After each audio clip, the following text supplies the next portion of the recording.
በጎዳና ላይ የሚደረጉ ስብከቶች ህጋዊ እርምጃ ሊወሰድባቸው ነው። ሰላም ጤና ይስጥልን ውድ የዩቲዩብ ተከታታዮች፣ እንኳን ወደ ቻናላችን በሰላም መጣችሁ። ለቻናላችን አዲስ ከሆናችሁ ሰብስክራይብ በማድረግ እንዲሁም አዳዲስና ትኩስ መረጃዎች ወደ እናንተ እንዲደርሱ የደውል ምልክቷን ተጫኑ። ወደ ዜናዎቹ አለፍን። በጎዳና ላይ የሚደረጉ ስብከቶች እንዲሁም የሃይማኖት ተቋማት በማህበራዊ ሚዲያ አጠቃቀም በተመለከተ አዲስ መመሪያ ሊወጣ መሆኑን ተመለከተ። በመንገድ ላይ ሃይማኖታዊ ስብከት የሚያስቀር አዲስ ህግ ሊወጣ እንደሆነ ተሰማ። ሁሉም ሃይማኖታዊ ተቋማት የማይወክል ይልቁኑ ማህበረሰቡን የሚረብሽና በሚያማርር ሁኔታ በመንገድ ላይ የሚደረግ ስብከት የሚያስቀር አዲስ ህግ ሊሻሻልና መመሪያ ሊዘጋጅ እንደሚገባ የአዲስ አበባ ሰላምና ጸጥታ ቢሮ አስታውቋል። ቢሮው ምን የገለጸው ከአዲስ አበባ ተቋማት ጉባኤና ከአዲስ አበባ አስተዳደር ኮሚኒኬሽን ቢሮ ጋር በጋራ በመተባበር ነው። የአዲስ አበባ የሰላምና ጸጥታ ኃላፊ አቶ ብርሃኑ ረታ የጎዳናና በመንገድ ላይ ቦታዎች የሚደረግ ሃይማኖታዊ ስብከት ሲናገሩ በመንገድና በንግድ ቦታዎች ላይ እየተጎተትን እየተሰበክን ነው ሲሉ ማህበረሰባችን በተደጋጋሚ ቅሬታ ያቀርባል። ድርጊቱ በመልካም አስተዳደር ችግር በመታየቱ የህግ ማሻሻያ ከሚያስፈልጋቸው ጉዳዮች አንዱና ዋናው በመሆኑ ተነግሯል። በቅርቡም ከሃይማኖት አባቶች ጋር ውይይት እንደሚደረግ ጠቁመዋል።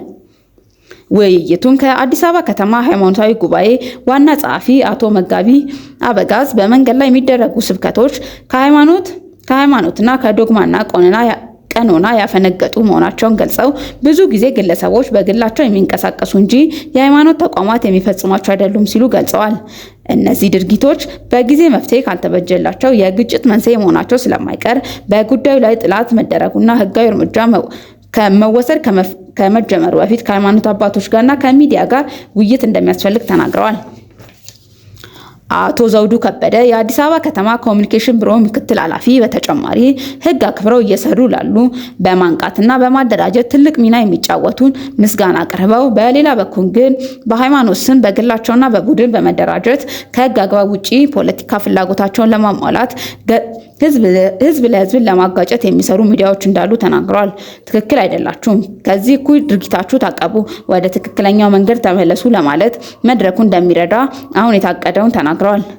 የሃይማኖት ተቋማት ብዙሃን ለዘላቂነትና ሰላም አብሮነት በማለት የውይይት መነሻ ጽሑፍ ያቀረቡት የኢትዮጵያ ኦርቶዶክስ ቤተክርስቲያን የጥናትና ምርምር የቅዱስ ሲኖዶስ ኮሚኒኬሽን ኃላፊ መምህር ዳንኤል ሰልፈ በበኩላቸው በአሁኑ ጊዜ ማህበረሰቡ የሚወደው የግጭት ዜና ነው። የሰላም ሚዲያዎች ከሽፈዋል። ስለ ሰላም የሚዘግቡ ሚዲያዎች ተቀባይነት አጥተዋል። ነገር ግን ይህ መሆን እንደሌለበትና ብዙ ትኩረት ተሰጥቶ ሊሰራ እንደሚገባ ተናግረዋል። ሰላም የማንኛውም ህዝብ ፍላጎት በመሆኑ መንግስት ሰላምን ሊያረጋግጥ ይገባል ብለው ተናግረዋል። ጋዜጠኞችም የሰላም ጋዜጠኝነትን ሊላበሱ እንደሚገባ ጠቁመው በዚህ ረገድም ቤተ እምነቶች ስለ ሰላም አብዝተው ሊሰብኩ እንደሚገባ አሳስበዋል። ሰላም ሲኖር ነው የሃይማኖትን በቅንነት ማገልገል፣ መቀደስ፣ መስጊድ መሄድ እና መስበክ የሚቻለው ሲሉም ተናግረዋል።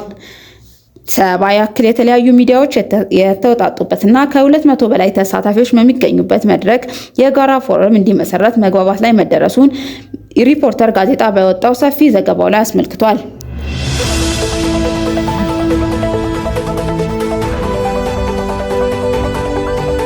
በሌላ ዜና በኢትዮጵያ ሃይማኖት ተቋማት ጉባኤ የተቋቋመው አጣሪ ቡድን በምስራቅ አርሲ ዞን ስላለው ሁኔታ የመጀመሪያ ደረጃ ሪፖርት ይፋ አድርጓል።